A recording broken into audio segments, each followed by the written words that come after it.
Hola mi profe curioso, qué bueno verte de nuevo por aquí, bienvenido a un nuevo video. En este video te voy a hablar de 10 cosas random que pudimos ver en el acceso a la prueba de la entrevista.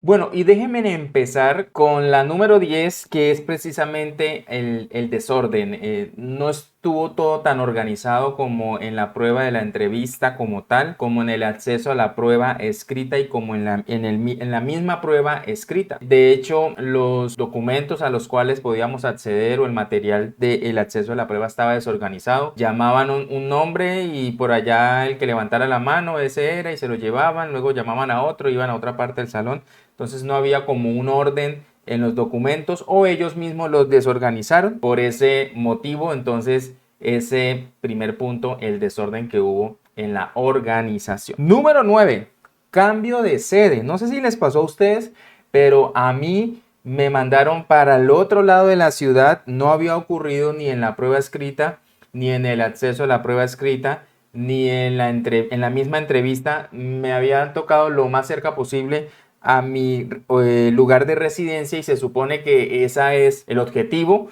de ubicarlo a uno según la georreferenciación donde uno se encuentra ubicado, lo ubican en la institución educativa más cercana. No sé si de pronto es porque no hubo mucho aspirante que pidió ese acceso a la prueba, entonces para completar de pronto ese salón me mandaron a mí, pero sí me tocó muy lejos. Número 8. El adjetivo más escuchado, no solamente al salir de la prueba de la entrevista, sino también en las redes sociales, es el subjetivo. Y es que al parecer fue muy subjetiva la prueba de la entrevista. Bueno, se suponía que sí era así, pero no nos dieron como esas observaciones o esos apuntes que de pronto pudieron haber hecho los jurados, y eso nos hace ver que fue más esa opinión personal de lo que ellos vieron, de lo que pudieron observar de cada uno de nosotros. Número 7, la toma de huellas. Estuvo muy, pero muy demorado en mi caso, en mi salón. Yo había terminado ya el acceso a la prueba y me tocó esperar mucho tiempo porque si apenas iban a dar una hora, debieron haber adelantado esa toma de huellas para que no nos dejaran esperando como tal tanto tiempo allí en el salón.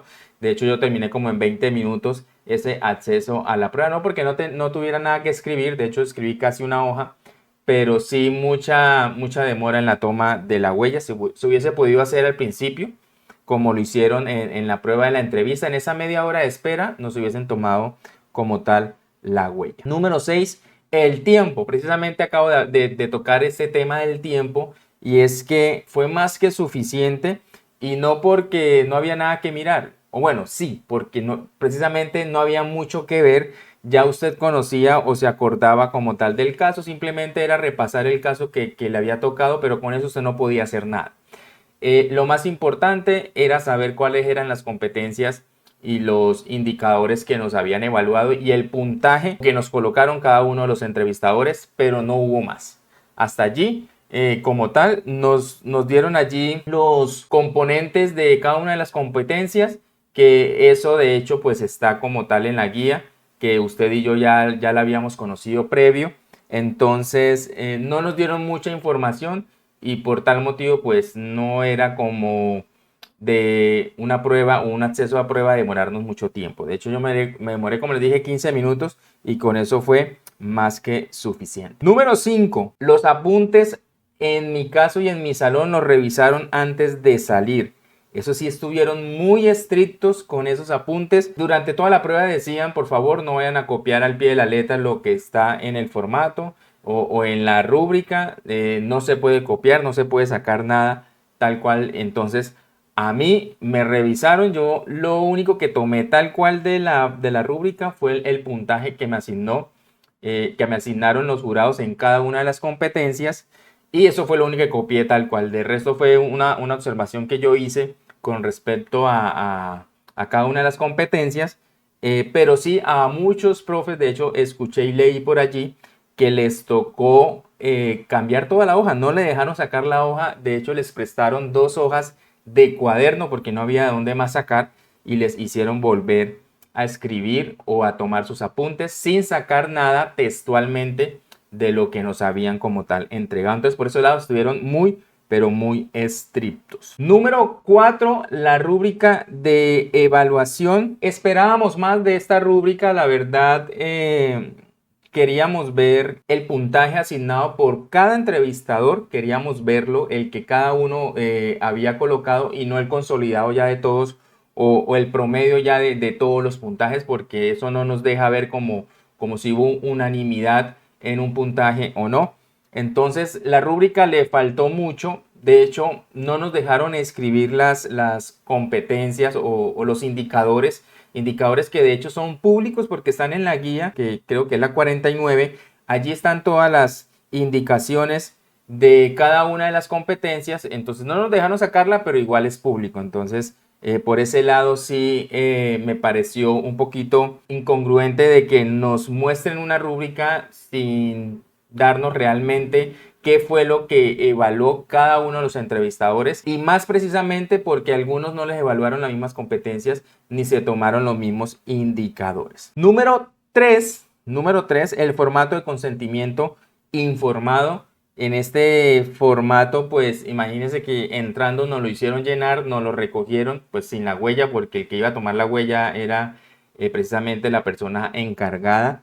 Y luego nos lo volvieron a dar, otra vez nombraron persona por persona, y ya cuando llegó la persona que estaba tomando las huellas, allí sí nos hicieron colocar la huella en el consentimiento informado. Entonces un poquito de pronto desordenado también en esa parte. Vuelvo y le repito, creería yo que lo hubiesen hecho mejor al principio, como lo hicieron el día de la entrevista con el consentimiento informado, que fue al principio y no en medio de la prueba o al final. Número 2, sin celulares. Estuvieron muy estrictos en todo. Inclusive no podíamos tener el celular ni siquiera apagado en nuestro bolsillo. Yo recuerdo que en la prueba escrita yo tenía mi celular en el bolsillo apagado, y ni eso, teníamos que dejarlo en este acceso a la prueba. No sé qué tanto misticismo de pronto de la información que se iba a compartir. Debíamos dejar los celulares en la parte delantera, y aún así, después de esa indicación, entró una persona encargada de revisión. Eso no pasó tampoco el día de la prueba escrita. Entró una persona encargada de la revisión, nos hizo colocar de pie en medio del acceso a la prueba, nos hizo colocar a todos de pie, nos revisó, no tienes nada en los bolsillos, ¿qué tal? A cada uno nos revisó los puestos, y bueno, creo que fueron un poquito exagerados con este tema de la revisión tras revisión, y durante toda la prueba hubo mucha revisión. Y número 1, y creo que el dato más importante es que, por lo menos en mi caso, y hágamelo saber usted también en la descripción de este video, la asistencia fue muy poca. En mi salón tenían preparadas casi 35 sillas, de los cuales asistimos como 14 o 15 personas solamente. Entonces muchos pidieron ese acceso a la prueba, pero no asistieron.